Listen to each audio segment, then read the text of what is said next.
Hai, halo pemirsa, apa kabar Anda dimanapun berada, dari Sabang sampai Merauke, dari Miangas sampai Pulau Rote. Jumpa lagi tentu dalam program kesayangan Anda, Downcast, bersama saya, Doni The Kaiser.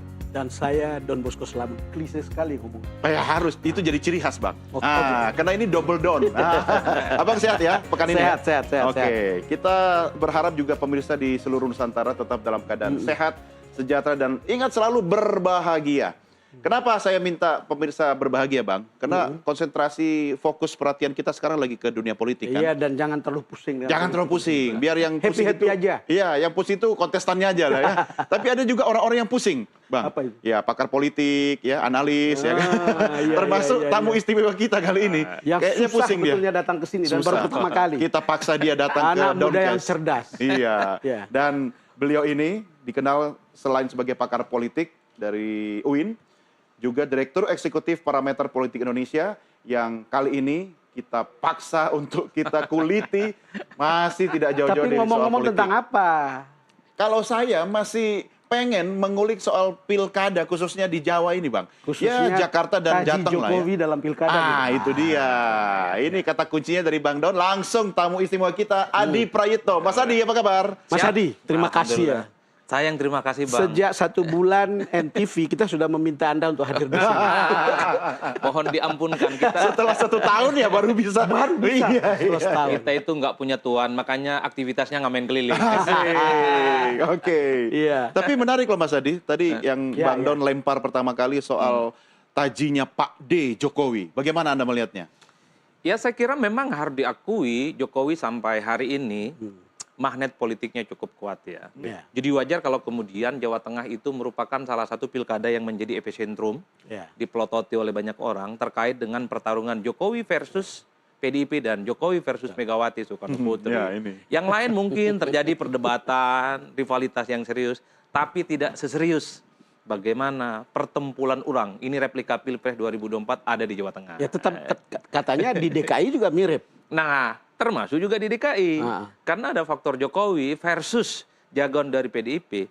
Ini kan kemudian publik menyederhanakan bahwa di 2 provinsi ini adalah tanding ulang antara kekuatan politik Jokowi dengan kekuatan politik PDIP dan Megawati Soekarno Putri. Tak perlu lagi ditutup-tutupi, Pak. Kepentingannya apa sebetulnya seorang Jokowi cawe-cawe terus-menerus, karena banyak sekali kritik yang mengatakan kayaknya kekuasaan itu ediktif ya.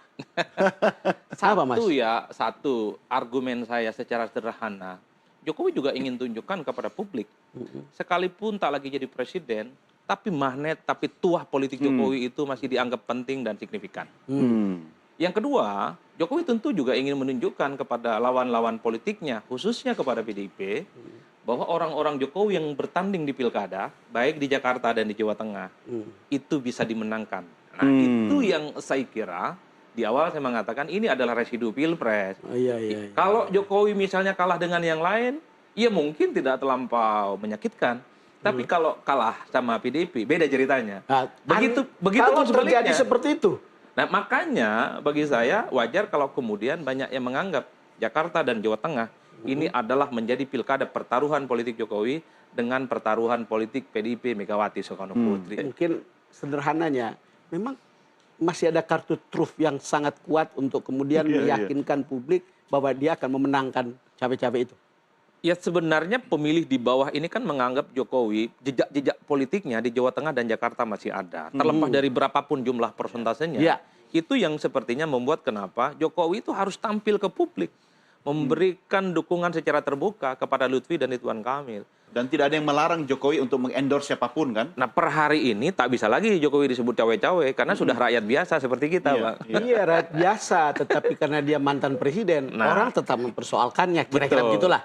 Nah, itu yang saya kira tinggal diuji seberapa kuat sebenarnya endorsement dukungan politik yang diberikan oleh Jokowi baik di Jawa Tengah ataupun di Jakarta. Tentu waktulah yang akan menjawab segala-galanya, karena ada kecenderungan seseorang kalau sudah tak lagi menjadi pejabat publik, aura kebintangannya itu berkurang. Betul. Calon itu akan menolak, Bang, di-endorse oleh orang yang memang resistensinya kuat.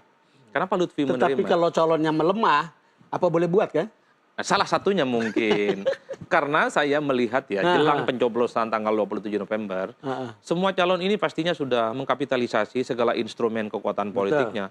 Instrumen elit kunci, ada pakai artis, pakai tokoh lokal, pakai tokoh-tokoh pemuda, kemudian asosiasi-asosiasi organisasi politik, sayap kanan, sayap kiri. Karena dalam demokrasi langsung, satu suara itu penting.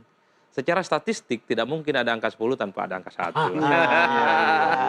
Jokowi sepertinya berhitung juga, sekalipun misalnya harus disebut Jakarta itu bukan basisnya Jokowi, tapi setidaknya Jokowi masih bisa mengamplifikasi sedikit banyak kekuatan politiknya untuk mendukung Ridwan Kamil dan Suswono memenangkan pertarungan di Jakarta. Kan gitu jalan ceritanya yang kita tangkap. Iya. Cuman tidak terbayang kalau saya kalah karena melawan Jokowi, saya bilang, oh wajar. Gitu. Tetapi andai kata endorsement itu tidak efektif dan tidak mencapai tujuannya, apa yang akan terjadi? Ya ini yang saya sebut. Ini kalau di awal saya sebutkan adalah pertarungan hidup mati Jokowi, hidup mati PDIP dan Megawati. Ini ada di atasnya lagi, Bang. Ini pertaruhan harga diri. Harga diri atau gengsi? Harga diri dan gengsi, Bang. Tapi Harga diri dan gengsi. kalau melihat riwayatnya Bu Mega, mungkin gengsi dan harga diri itu beda tipis ya, Mas Adi ya. Artinya kita lihat waktu hubungan komunikasinya Bu Mega dengan Pak SBY, ya kan? Ya. Ini bukan hanya soal siapa yang di-endorse gitu. Nah, kalau Anda melihat ini panggung buat siapa sebenarnya nih? Buat Jokowi atau buat calon yang bertarung? Kalau dari segi Jokowi sebenarnya, Jokowi ini tidak ingin kelihatan sebagai orang yang tidak punya kekuatan politik setelah nggak jadi presiden. Jadi Jokowi ingin bilang bahwa orang-orang terbaiknya yang selama ini dianggap sebagai Jokowismen itu menang dalam pilkada. Yang kedua, tentu Jokowi itu juga ingin kasih pesan bahwa Jokowi ini nggak pernah kalah dalam politik, Bang. Iya, ngerti. Tetapi kan begini, kadang-kadang politik mengendorse kan berdasarkan kepentingan. Betul. Jadi itu beyond capability, beyond kalkulasi-kalkulasi profesional gitu. Betul, Kan kita bisa lihat tokoh yang didukung, kira-kira begitu. Betul. Tidak jelek tentu, tetapi kan kita bisa membanding-bandingkan. Kira-kira kalau lihat Mas Adi, seperti apa ya yang begini? Saya begini ya. Pertama saya ingin melanjutkan. Ini kan semacam Jokowi ingin menunjukkan bahwa dalam pemilu tidak pernah kalah. Dalam pilkada akan dilanjutkan Jokowi ingin disebut tidak akan pernah kalah. Ini yang saya sebut sebagai perjudian yang mahal. Karena kalau calon-calon Jokowi di Jawa Tengah dan Jakarta kalah, orang akan bilang, Jokowi ternyata tidak ada apa-apanya kalau tidak bersama PDIP dan kalau sudah tak lagi jadi presiden. Artinya Jokowi selama ini hebat karena PDIP dan karena jadi presiden. Nah ini yang saya kira pertaruhan yang mahal bagi Jokowi. Dan karena bansos. tinggal diuji. Kan sudah dilarang. Apakah setelah tidak ada instrumen untuk mengakses sumber kekuasaan, Jokowi masih kuat atau tidak? Kan Tapi, itu jalan ceritanya. Nah, ini menarik, Don. Sangat menarik. Iya, ini menariknya juga, Mas Adi. Artinya PDIP juga perlu kondisi seperti ini kan untuk mempertegas bahwa memang dia punya legitimasi yang kuat ya di masyarakat atau karena ada Jokowi begitu. Ya, sebenarnya kalau kita hitung satu persatu, kenapa Jokowi misalnya hanya terkonsentrasi di misalnya ini di Jakarta ataupun di Jawa Tengah, selain itu adalah wajah Jokowi, tentu kan pesan politiknya adalah Jokowi ingin melihat betapa orang-orang yang didesain dan dimenangkan oleh Jokowi, dia akan establish untuk stamina politiknya di 5 tahun yang akan datang. Per hari ini, sebenarnya kalau kita melihat Jokowi tentu ada wapres dong. Tapi rasa-rasanya bagi Jokowi itu nggak cukup. Kan politik bisa berubah 5 tahun lagi, Mas. Nah, tapi per hari ini rivalitas dengan Merah itu nggak bisa dihilangkan. Permusuhan secara politik dengan kubu PDIP dengan Megawati Soekarno Putri itu nggak bisa kita tutup mata, Pak. Jadi pembuktian-pembuktian yang semacam itu yang seperti ingin Jokowi tunjukkan juga dalam berbagai orkestrasi dan dukungan politiknya. 5 tahun yang akan datang itu untuk Gibran atau untuk siapa? Bisa untuk Gibran, bisa untuk orang-orang yang disebut sebagai Jokowismen. Itu artinya saya membaca di 2029 Jokowi itu tidak mau hampa. Jokowi itu tidak mau kelihatan tidak ada mainan politik yang kemudian akan menyebut bahwa Jokowi itu akan hilang dari peredaran. Karena memang selama ini diktum politik kita secara umum, kalau bukan ketua umum, tak lagi jadi presiden, tak punya akses terhadap kekuasaan, biasanya dia wassalam, Bang. Wassalam. Don, itu kekuasaan itu ediktif. Iya. Ada beberapa pekerjaan yang membuat kita ediktif. Salah satunya jurnalisme. Iya. Kedua, researcher. Ketiga, kekuasaan politik. Apalagi jadi presiden ya. Iya. Abang kalau sudah bicara kekuasaan, batu aja semua itu bisa membantu, Bang. Kalau Mas Adi lihat dari berbagai survei atau pengamatan, memang endorsement ini sekarang sudah nyata hasilnya? Saya kira endorsement itu tetap penting ya, terutama untuk mengkapitalisasi, dia mengorganisasi ulang pemilih-pemilih loyal yang terafiliasi dengan Jokowi. Begitupun di Jakarta, terlepas dari persentase kecil dan besarnya, Iya. Jokowi sepertinya juga punya keyakinan orang Jakarta dalam banyak hal masih bisa diajak untuk memilih Ridwan Kamil dan Suswono. Itulah yang saya sebutkan, endorsement politik elit-elit kunci itu menjadi penting. Jadi tidak mengherankan kalau belakangan ini yang kita lihat, yang memberikan endorsement politik itu bukan hanya Jokowi, tapi juga Anies Baswedan, bahkan Ahok juga diseret-seret juga.